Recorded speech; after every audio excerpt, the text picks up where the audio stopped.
दुनिया के शेर देते सारे तोड़ तोड़ के, दुनिया के शेर देते निकल जाएगा सारे तोड़ तोड़ के। भाई ये टूट जाएगा, किसी का नुकसान नहीं। हटू वाला शेर देता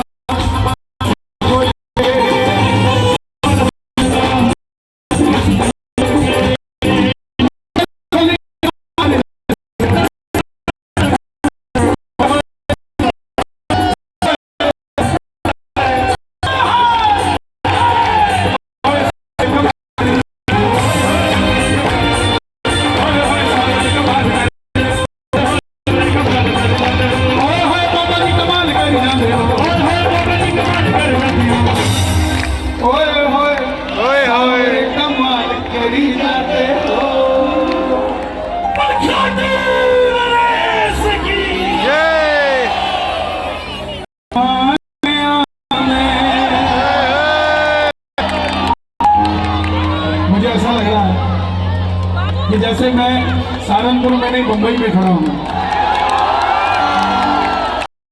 और सच बताऊं तो ये नौजवान दरबार से जुड़ते हैं ना,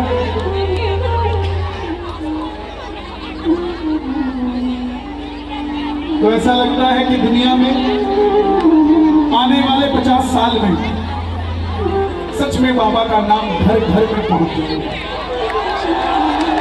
बैठ जाइए, बहुत जगह हो चुकी है ना, बैठ जाइए, थोड़ा पीछे होकर बैठ जाइए। देखिए मैं बंद करके चला जाऊंगा क्योंकि मैं इस दिन को ऐसे नहीं गा सकता, ऐसे नहीं गा सकता। अगर बैठ नहीं सकता गा नहीं सकता, मर्यादा है, उस मर्यादा को छोड़ नहीं सकता प्लीज। और ये मंच से एक बार नीचे आ जाए, सब नीचे आ जाए, कोई भी एक भी शख्स मंच पे नहीं होगा, सब के सब नीचे आ जाए, पूरा पूरा मंच।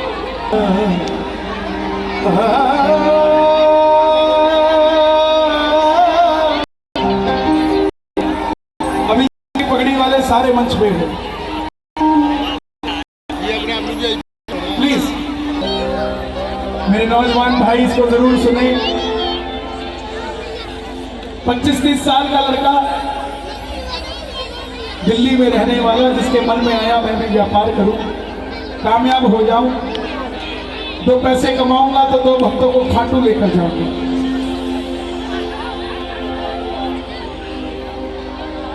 30,000 रुपए घर वालों से लिए, व्यापार शुरू किया,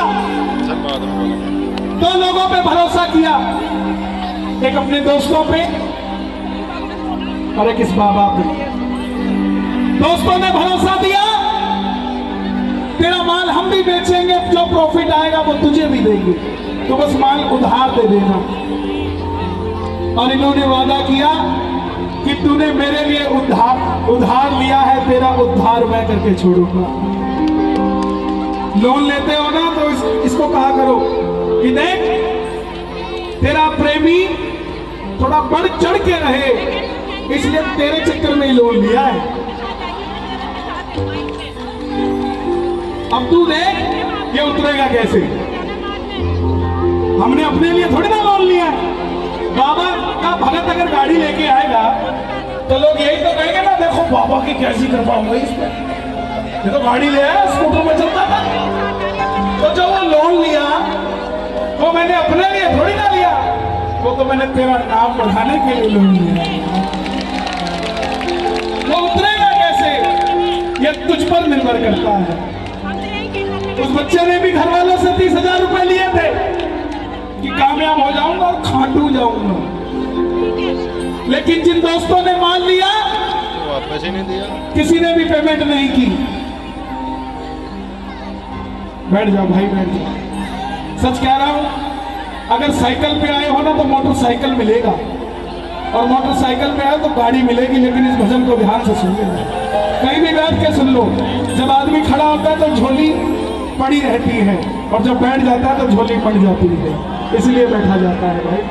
खड़े हुए आनंद जरूर आ सकता है, लेकिन झोली नहीं भर सकती, झोली नहीं भर सकती। दोबारा सुना दूंगा, हाँ सुना दूंगा। सरस्वती नगर भी आया हुआ है यहाँ। बैठ जाइए, बैठ जाइए। जिन्होंने पेमेंट नहीं किया, व्यापार डूबने लग गया। करोड़ों में से लाखों निकल जाए फर्क नहीं पड़ता, लाखों में से हजारों निकल जाए फर्क नहीं पड़ता, मगर जब हजारों में से हजार निकल जाए तो व्यापार खत्म हो जाता है।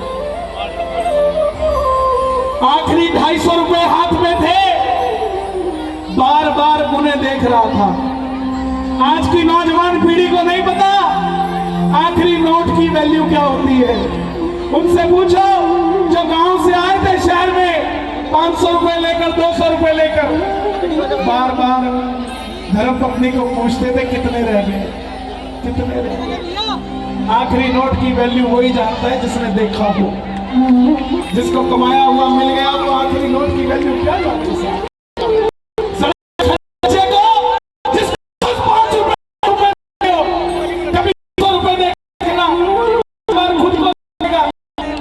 आपको देखेगा, नोट को देखेगा भाई, सच में मुझे 200 रुपया मिल गया।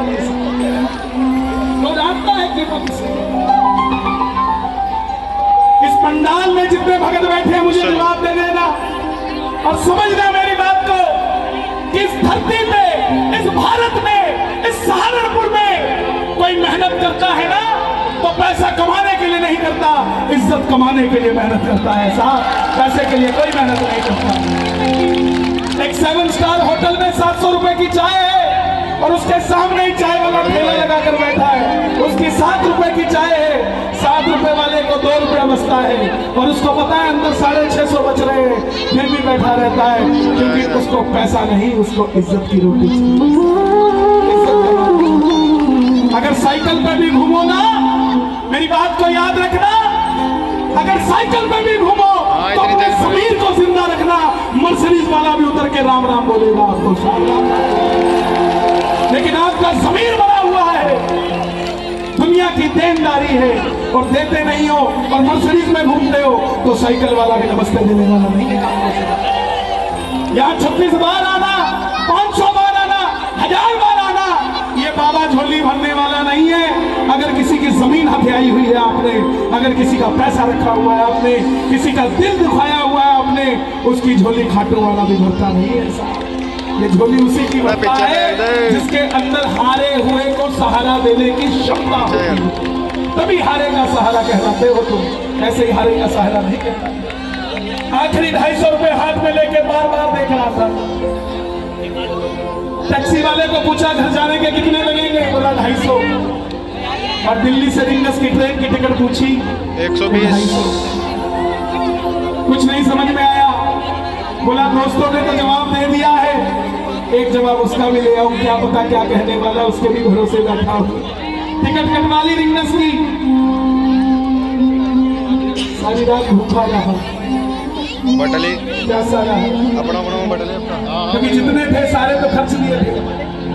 पापा को फोन किया, बोला पापा मैं खाटू जा रहा हूं।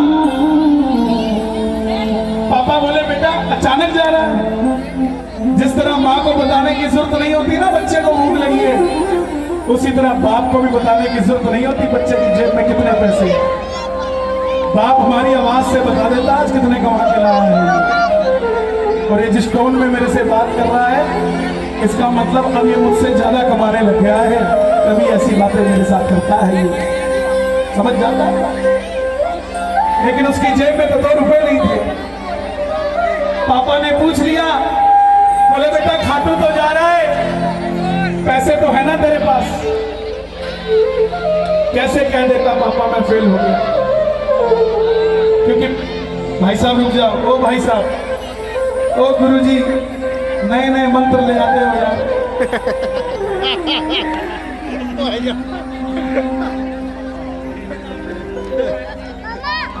मुझे बुलाया है, आप ही नहीं आए थे मेरे पास, और मैं गा रहा हूँ, आप पिला रहे हो। बैठ के सुनिए, आनंद लीजिए। ज्यादा समय नहीं है, 1 बजे तक का मेरे पास समय है, तो जैसा भी होगा मैं कर जाऊंगा आपके बीच। पिताजी ने पूछा